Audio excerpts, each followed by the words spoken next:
तो जैसे कि हमने लास्ट एपिसोड के अंदर देखा था, सेक्ट मास्टर की बात को सुनते के साथ ही जो लिन चैन होता है उस बेचारे को बहुत ही तगड़ा झटका जो होता है वो लगता है। जिसके बाद में अब बेचारा लिन चैन जो होता है वो बिल्कुल रोने जैसा चेहरा बना लेता है। रोने जैसा चेहरा बनाते हुए जो सेक्ट मास्टर होती है उसे बोलता है कि मास्टर आप ऐसा क्यों कह रहे हो। जो सुनते के साथ ही लिन चैन जो की मास्टर जो होती है वो लिन चैन से बोलती है कि देखो लिन चैन, ऐसी बात नहीं है कि मैं तुम्हें यहाँ पर प्रोटेक्ट जो है वो नहीं करना चाहती हूँ, लेकिन बात यह है कि जो तुम्हारे दोनों के दोनों हेवनली ट्रिब्यूलेशन थे मैंने उन दोनों को तुम्हारे लिए रोका है। और दोनों हेवनली ट्रिब्यूलेशनों को रोकने के कारण मुझे एक अजीब सी फ्लैक्चुएशन जो है वो महसूस हुई है, जिसे देखकर मैं बता सकती हूँ कि तुम्हारे हेवनली ट्रिब्यूलेशन जो है वो धीरे धीरे कर पावरफुल होते जा रहे हैं। और अगर मैं इसी तरह से तुम्हारे हेवनली ट्रिब्यूलेशन जो है उन्हें रोकती रही तो धीरे धीरे कर तुम्हारे हेवनली ट्रिब्यूलेशन जो है उनकी पावर बहुत ही ज़्यादा बढ़ती जाएगी और एक टाइम पर वे इतने ज़्यादा पावरफुल हो जाएगी कि उस टाइम पर उस हेवनली ट्रिब्यूलेशन को मैं भी नहीं रोक पाऊंगी। हेवनली ट्रिब्यूलेशन से होकर गुजरने के कारण जो तुम्हारी सोल और बॉडी होती है वह दोनों ही बहुत ही ज़्यादा पावरफुल होती है, लेकिन चूंकि तुम किसी भी हेवनली ट्रिब्यूलेशन का सामना नहीं किए थे तो जब वो हेवनली ट्रिब्यूलेशन तुमसे टकराएगा तो उस हेवनली ट्रिब्यूलेशन से केवल जो तुम्हारी बॉडी है वही डिस्ट्रॉय नहीं होगी, बल्कि यहाँ पर तुम्हारी सोल भी पूरी तरह से डिस्ट्रॉय हो जाएगी और तुम्हारी पूरी कल्टीवेशन का पाथ पूरी तरह से बर्बाद हो जाएगा। और अब इस चीज़ को सुनते के साथ ही जो बेचारा लिन चैन होता है वो भी रोने लगता है। रोते हुए अपने मन में सोचता है कि मेरा जो तालिस्मान था प्रोटेक्शन का वो भी अब मेरे हाथों से चला गया। और लिन चैन ये सोच ही रहा होता है, तभी सेक्ट मास्टर जो होती है वो लिन चैन से बोलती है कि लेकिन तुम्हें इस मैटर के लिए चिंता करने की कोई ज़रूरत नहीं है, क्योंकि मेरे पास में एक तरीका है जिससे कि तुम हेवनली ट्रिब्यूलेशन से डील कर सकते हो। जो सुनकर तो अब जो लिन चैन होता है वो भी काफ़ी ज़्यादा खुश हो जाता है और खुश होते हुए सेक्ट मास्टर से बोलता है कि मास्टर आखिर वो कौन सा तरीका है, क्या आप मुझे बता सकती हो। जो सुनते के साथ ही सेक्ट मास्टर जो होती है वो लिन चैन से बोलती है कि उसके लिए तुम्हें जो थंडर ऑफ लैंड है वहाँ पर जाना होगा, जो कि वेस्ट रीजन के अंदर मौजूद है। उस जगह पर जाकर तुम्हें जो थंडर है उसे कल्टीवेट करना होगा,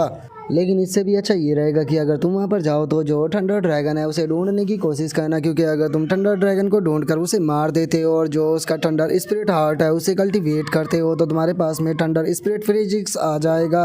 और अगर एक बार तुम्हारे पास में थंडर स्पिरिट फिजिक्स जो है वो आ जाता है तो उसके बाद में तुम्हें हेवनली ट्रिब्यूलेशन से चिंता करने की कोई ज़रूरत नहीं है, तुम आसानी से हेवनली ट्रिब्यूलेशन का सामना कर सकते हो। जो सुनकर अब लिन चैन जो होता है वो भी काफ़ी ज़्यादा खुश हो जाता है और खुश होते हुए अपने मन में सोचता है कि अरे हाँ, मैं तो इसके बारे में भूल ही गया था। थंडर ऑफ द लैंड, वैसे तो वो जगह बहुत ज़्यादा ख़तरनाक है। अपनी पिछली लाइफ के अंदर मैं पता नहीं कितनी बार उस जगह पर मरा था, लेकिन इस बार जो सिचुएशन है वो पूरी तरह से अलग है। मेरे पास में यहाँ पर प्रोटेक्शन के लिए मास्टर का सोल तालिस्मान जो है वो भी मौजूद है और उसी के साथ में मैं काफ़ी ज़्यादा पावरफुल भी हूँ, तो इसीलिए इस बार मुझे चिंता करने की कोई ज़रूरत नहीं। और अब इतना सोचकर लिन चैन जो होता है वो सेक्ट मास्टर का शुक्रिया अदा करते हुए उसे बोलता है कि मास्टर आपकी गाइडेंस के लिए बहुत बहुत शुक्रिया। मैं अभी के अभी जो लैंड ऑफ थंडर है वहाँ पर जा रहा हूँ ताकि मैं जो थंडर ड्रैगन है उसे ढूंढकर उसका हार्ट प्राप्त कर सकूँ। जो सुनते के साथ ही सेक्ट मास्टर जो होती है वो थोड़ी परेशान होते हुए लिन चैन से बोलती है कि ठीक है, अगर तुम वहाँ पर जाना चाहते हो तो जा सकते हो, लेकिन तुम्हें एक चीज़ जो है वो याद रखनी होगी, क्योंकि वहाँ पर केवल जो हेवनली ट्रिब्यूलेशन की लाइट होती है वही नहीं गिरती, बल्कि वो एक लॉलेस पैलेस है जहाँ पर कि किसी भी प्रकार का नियम जो है वो नहीं चलता। उसी के साथ में मर्डर, रॉबरी और कमज़ोरों को बुली करना वहाँ पर एक आम बात है। और इससे भी बड़ी प्रॉब्लम की बात यह है कि तुम वहाँ पर जाने के बाद में जो शॉल तालिस्मान है उसका इस्तेमाल नहीं कर सकते, क्योंकि वो वहाँ पर काम ही नहीं करेगा। तो इसीलिए तुम्हें अब और भी ज़्यादा ध्यान रखना होगा। जो सुनते के साथ ही तो अब बेचारा लिन चैन और भी ज़्यादा परेशान हो जाता है और दुख के मारे बेचारा वहीं पर ही बैठकर रोना शुरू कर देता है। रोते हुए अपने मन में सोचता है कि पहले मेरी हेवनली लाइटिंग ट्रिब्यूलेशन की प्रोटेक्शन जो थी वो भी चली गई और अब जो शॉल तालिस्मान है वो भी धीरे धीरे कर यूजलेस हो गया। आखिर मेरे सारी की सारी प्रोटेक्शन मुझसे इस तरह से क्यों छिन रही है। और अब लिन चैन के इतना सोचते के साथ ही हमारा व्यू जो होता है वो लैंड ऑफ थंडर के ऊपर आ जाता है, जहाँ पर कि हम देखते हैं कि लिन चैन जो होता है वो वहाँ पर आ चुका होता है। और वहाँ पर आने के बाद में वो अपने मन में सोचता है कि क्या हुआ, मेरे पास में अगर मास्टर की प्रोटेक्शन नहीं है तो उसके बाद भी मैं एक हीरो हूँ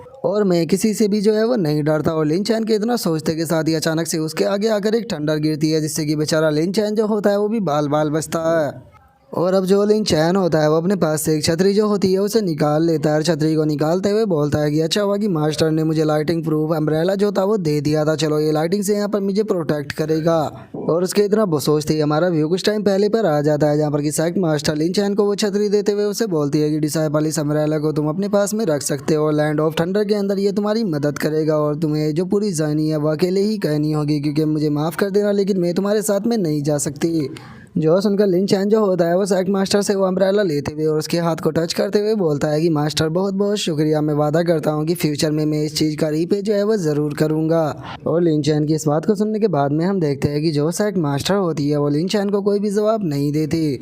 जिसके बाद में हमारा व्यू जो होता है वो प्रेजेंट में आ जाता है, जहाँ पर कि लिन चैन जो होता है वो थंडरलैंड के अंदर भागते हुए अपने मन में सोचता है कि ऐसा कहा जाता है कि यहाँ पर जो थंडर गॉड है उसी के कारण हर टाइम जो है वो यहाँ पर थंडर लाइटिंग होती रहती है, जिस कारण ये जगह इतनी खतरनाक बन चुकी है, पता नहीं कितने लोग यहाँ पर मारे गए। और अगर बात की जाए उस थंडर गॉड की तो वो थंडर गॉड जो है वो कोई और नहीं बल्कि थंडर ड्रैगन ही है। तो इसीलिए मुझे जो थंडर ड्रैगन है उसे ढूंढना होगा ताकि मैं थंडर हार्ट जो है उसे प्राप्त कर सकूं, क्योंकि उसी के ऊपर मेरे फ्यूचर का एमिली ट्रिब्यूशन टिका हुआ है। तो इसीलिए चाहे कुछ भी क्यों ना हो जाए मुझे यहाँ पर कुछ भी कर कर जो हेमली ड्रैगन का थंडर स्पिरिट हार्ट है उसे ढूंढना होगा। और इतना बोलते ही लिन चैन भागते हुए वहाँ से जाने लगता है। लेकिन तभी हम देखते हैं कि एक थंडर एलिगेटर जो होता है वो लिन चैन के ऊपर अटैक कर देता है और हमें इसके बारे में बताया जाता है कि ये फाउंडेशन इस्टेब्लिशमेंट के अर्ली स्टेज पर होता है। और अब उसे देखते के साथ ही लिन चैन जो होता है वो भी अपने पास से जो आयरन ईटिंग बीस्ट होता है उसे निकाल लेता है और उस एलिगेटर की तरफ शूट करते हुए बोलता है कि ठीक है, जाकर इस एलिगेटर को ख़त्म करो क्योंकि मैं अपने टाइम को बर्बाद नहीं करना चाहता, और इसे मारने के बाद में जो इसका सारा मीट है वो तुम खा सकते हो। और लिन चैन के इतना बोलते के साथ ही हम देखते हैं कि जो पांडा होता है वो सीधे जाकर उस एलिगेटर के ऊपर अटैक करता है, जिसका उसकी 3300 HP माइनस हो जाती है। लेकिन जो पांडा होता है वो यहाँ पर भी नहीं रुकता, वो धड़ाधड़ कर उसके ऊपर अटैक करना शुरू कर देता है, जहाँ पर कि उस एलिगेटर की भी धड़ाधड़ कर 500 कर HP जो होती है वो माइनस होने लगती है, जिस कारण वो भी अब दर्द के मारे जोर जोर से चिल्लाने लगता है। और अब पांडा की स्ट्रेंथ को देखने के बाद में जो लिन चैन होता है वो अपने मन में सोचता है कि जैसा कि आयरन ईटिंग बीस्ट से उम्मीद की जा सकती थी, इसकी जो कॉम्बैट पावर है सच में वो तो बहुत ही ज़्यादा अमेजिंग है। यहाँ तक कि थंडर एलिगेटर जिसकी पावर जो है वो फाउंडेशन इस्टेब्लिशमेंट रियलम पर पहुँच चुकी है, वो इसका यहाँ पर सामना जो है वो नहीं कर पा रहा। और अब इतना सोचते के साथ ही जो लिन चैन होता है वो भी अटैक करने के लिए जाने लगता है। अटैक करते हुए बोलता है कि ठीक है, मैं भी तुम्हारी मदद करता हूँ। और इतना बोलते के साथ ही लिन चैन जो होता है वो भी जाकर उस थंडर एलिगेटर के ऊपर एक बहुत ही पावरफुल अटैक करना शुरू कर देता है, जिस कारण जो थंडर एलिगेटर होता है वो वहीं पर ही मारा जाता है। जिसके बाद में अब हम देखते हैं कि जो पांडा होता है वो भी उस थंडर एलिगेटर को खाना शुरू कर देता है, जिसे देखकर लिन चैन उससे बोलता है कि ये पूरा का पूरा थंडर एलिगेटर तुम्हारा है, तुम जितना खाना चाहो आराम से खा सकते हो। और अब लिन चैन के इतना बोलते के साथ ही हम देखते हैं कि थंडर एलिगेटर की जो लूट होती है वो भी यहाँ पर ड्रॉप हो जाती है, जिसे देखने के बाद में लिन चैन जो होता है वो अपने मन में सोचता है कि ये आर्मर जो है वो यहाँ पर मेरे लिए यूजलेस है, क्योंकि ये स्पीड जो है उसे घटा देगा, ये बॉडी कल्टीवेटर के लिए बिल्कुल सूटेबल है, इसीलिए सही रहेगा कि ये आर्मर जो है मैं रैन को दे दूंगा। और इसी के साथ में अगर बात की जाए थंडर क्रिस्टल की तो ये मेरे लिए यूजफुल है, तो मैं इन्हें अपने पास में जो है वो रख सकता हूँ। और लिन चैन के इतना सोचते के साथ ही उसके पास में नोटिफिकेशन आती है जो कि लिन चैन को बता दी है कि मुबारक हो, जो स्पेशल आइटम था उसे ऑलरेडी आपकी इन्वेंट्री के अंदर भेज दिया गया है। जो सुनकर लिन चैन जो होता है वो भी हैरान होते हुए अपने मन में सोचता है कि क्या इसने स्पेशल आइटम जो है वो भी ड्रॉप किया है। और इतना बोलकर लिन चैन जैसे ही अपनी इन्वेंट्री को खोलता है तो वो बहुत ही ज़्यादा खुश हो जाता है, क्योंकि उसे पता चलता है कि एलिगेटर के अंडे जो है उसे मिले हैं। जो देखकर लिन चैन खुश होते हुए बोलता है कि क्या बात है, यहाँ पर तो एलिगेटर के अंडे हैं।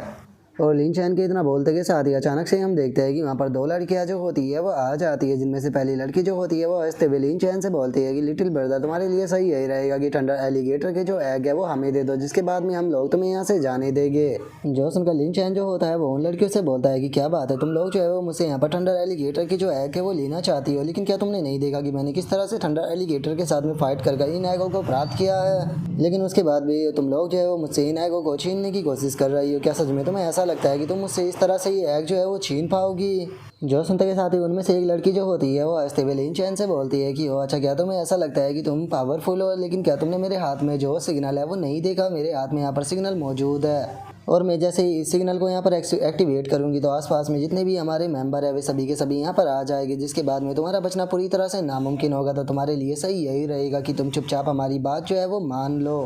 और उन लड़कियों की बातों को सुनने के बाद में जो लिन चैन होता है वो जोर जोर से हंसने लगता है। हंसते हुए उन लड़कियों से बोलता है कि अच्छा, तो तुम मुझे यहाँ पर डराने की कोशिश कर रही हो, लेकिन क्या सच में तुम्हें ऐसा लगता है कि मैं तुम्हारी बात के ऊपर यकीन करूँगा? जो सुनते के साथ ही उनमें से दूसरी लड़की जो होती है वो अपने एरे को तैयार करते हुए लिन चैन से बोलती है कि बादशाह, क्या तुम्हें ऐसा लगता है कि हम लोग इस टाइम पर मजाक के मूड में हैं?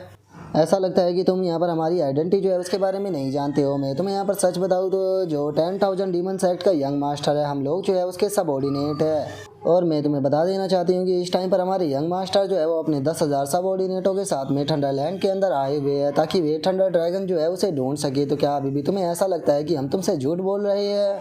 और अब 10,000 डीमंस एक्ट का नाम सुनते के साथ ही लिन चैन भी थोड़ा सा हैरान रह जाता है और अपने मन में सोचता है कि 10,000 डीमंस एक्ट, मुझे इसके बारे में याद है। मेरी पिछली लाइफ के अंदर 10,000 डीमंस एक्ट जो था वो एक बहुत ही पावरफुल डेमनी कल्टीवेटरों का सेट जो था वो हुआ करता था।